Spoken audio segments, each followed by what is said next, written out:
Faire de la location courte durée, c'est entrer en contact avec des dizaines, voire des centaines de voyageurs. Et parmi toutes les personnes avec lesquelles vous allez échanger, alors que ce soit des clients qui viennent séjourner chez vous, ou bien des personnes qui rentrent en contact avec vous pour prendre simplement des renseignements, il y a de véritables pépites.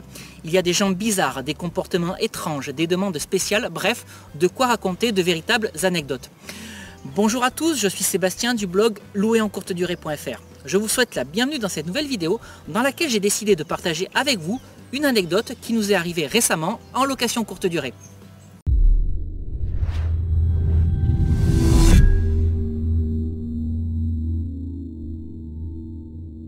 Alors pour les personnes qui me découvrent dans cette vidéo, je fais de la location courte durée ou de la location saisonnière à Toulouse.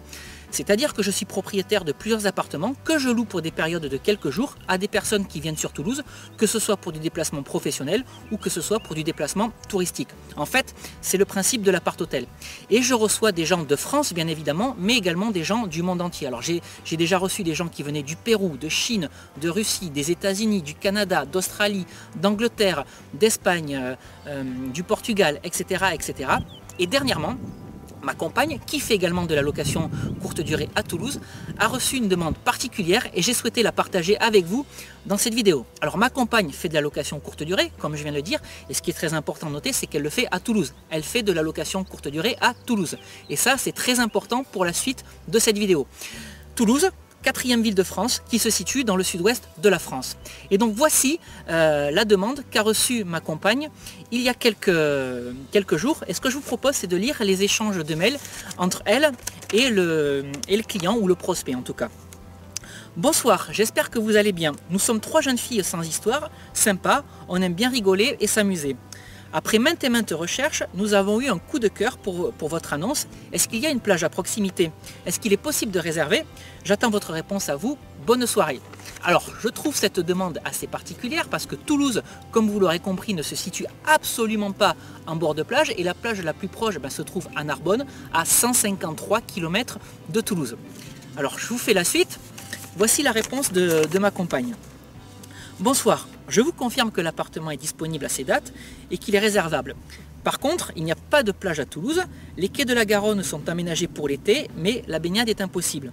La résidence en revanche est équipée d'une piscine extérieure qui sera ouverte à ces dates. Bonne soirée. Et là-dessus, la locataire, ou en tout cas la personne qui avait contacté ma compagne, a répondu « Ah mince, dommage, car nous sommes de Paris et pour nos vacances, nous aimerions vraiment une plage pour profiter un maximum. » Nous allons donc continuer nos recherches dans une autre ville où il y a la plage. Merci d'avoir répondu. Bonne soirée à vous. Alors, ce qui est marrant dans cette histoire, c'est que finalement, il y a des gens qui souhaitent réserver un logement sans savoir où est-ce qu'ils vont arriver. Toulouse est quand même la quatrième ville de France et il y a encore des gens qui n'arrivent pas à la situer sur une carte. Ça veut dire quoi? Ça veut dire qu'il y a des personnes qui sont prêtes à réserver un logement sans savoir où ils vont arriver. Mais de manière plus large, ce que je constate, c'est que beaucoup de personnes réservent un logement sans faire attention à la localisation de ce logement et sans faire attention à ce que contient ce logement. Dans plusieurs articles ou dans plusieurs vidéos, je vous ai déjà indiqué qu'il fallait être le plus exhaustif possible lorsque vous rédigez votre annonce. Pourquoi est-ce qu'il faut être exhaustif? Pour éviter le maximum d'échanges entre vous et votre voyageur. Parce que plus il y aura d'échanges avant la réservation, plus la probabilité de réservation va être faible.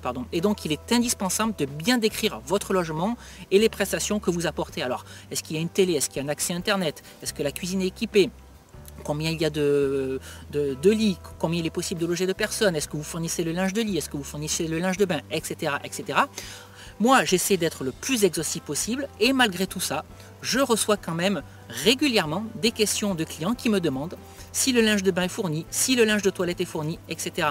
etc. alors que tout est décrit dans la réservation. Mais ça va même, dans l'annonce, mais ça va même un petit peu plus loin parce que certaines personnes, après avoir réservé, me demandent l'adresse du logement. Et ce qu'il faut savoir, c'est que quelle que soit la plateforme de réservation par laquelle le client passe, dès l'instant où il a réservé, où il a cliqué sur le bouton payer, l'adresse du logement lui est envoyée par mail. Alors qu'est-ce qu'il faut conclure de tout ça? C'est qu'il y a un bon nombre de voyageurs qui, un, ne lisent pas correctement les annonces et deux, ne lisent pas les confirmations de réservation.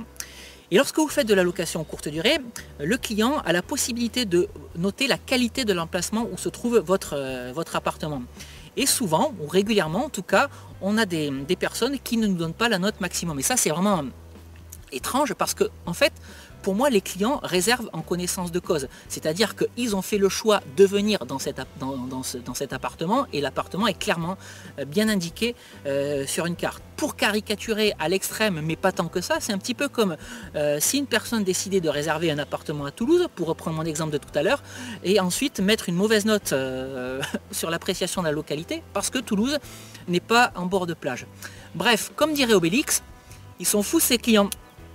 Alors depuis que je fais de la location courte durée, je me rends compte que j'ai un bon paquet d'anecdotes à raconter. Et lorsque j'échange avec des personnes de mon entourage qui font également de la location saisonnière ou de la location courte durée, je me rends compte que je ne suis pas le seul. Alors j'ai une idée. J'ai décidé que j'allais créer une série de vidéos dans laquelle j'allais aller à la rencontre de personnes qui font de la location courte durée pour leur demander de raconter des anecdotes, des choses marrantes ou des choses un petit peu moins marrantes qui se sont passées au cours de l'exploitation de leurs appartements en location courte durée. Donc si vous souhaitez que je publie ces vidéos, si vous pensez que c'est une bonne idée, n'hésitez pas à me l'indiquer dans les commentaires en dessous de cette vidéo. Et si vous-même vous avez des anecdotes à partager, ce que je vous propose de faire, c'est de les rédiger dans les commentaires toujours de cette vidéo. Et si vous souhaitez qu'on fasse une vidéo ensemble pour que vous puissiez raconter à toutes les personnes qui suivent mon blog et ma chaîne YouTube votre anecdote, n'hésitez pas à rentrer en contact avec moi et on trouvera un moyen de faire cette vidéo. Donc voilà ce que je voulais partager avec vous aujourd'hui. Il y a plein d'anecdotes lorsqu'on fait de la location courte durée. Et je maintiens, Toulouse n'est pas en bord de plage. J'espère que cette vidéo vous a plu. Si c'est le cas, n'hésitez pas à la liker. N'hésitez pas non plus à la partager. Si vous souhaitez davantage de conseils, d'astuces et de retours d'expérience sur la location courte durée, vous avez deux possibilités. Me suivre sur mon blog louerencourtedurée.fr sur lequel vous trouverez tout un tas d'articles et tout un tas de vidéos que j'ai déjà publiées qui concernent de nombreux sujets autour de l'immobilier et de la location courte durée. Mais vous avez également la possibilité de vous abonner gratuitement à ma chaîne YouTube en cliquant juste ici pour être tenu informé en temps réel de la publication de mes nouvelles vidéos. Je voulais également vous dire que j'ai rédigé 2 e-books. Convaincre la banque mode d'emploi pour savoir quelle attitude adopter pour que la banque soit convaincue de la viabilité de votre projet d'investissement locatif et pour qu'elle vous le finance, et doubler son salaire avec la location courte durée. Si vous souhaitez savoir pourquoi et comment la location courte durée est bien plus avantageuse et comment est-ce que la location courte durée peut générer une rentabilité bien plus importante qu'une location classique.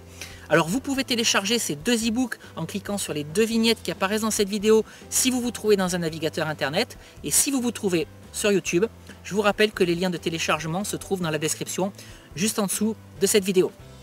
Voilà, aujourd'hui je voulais partager cette anecdote avec vous, donc si vous souhaitez que je partage d'autres anecdotes qui me concernent ou qui concernent d'autres propriétaires d'appartements qui font de la location courte durée, n'hésitez pas à me l'indiquer dans les commentaires ci-dessous.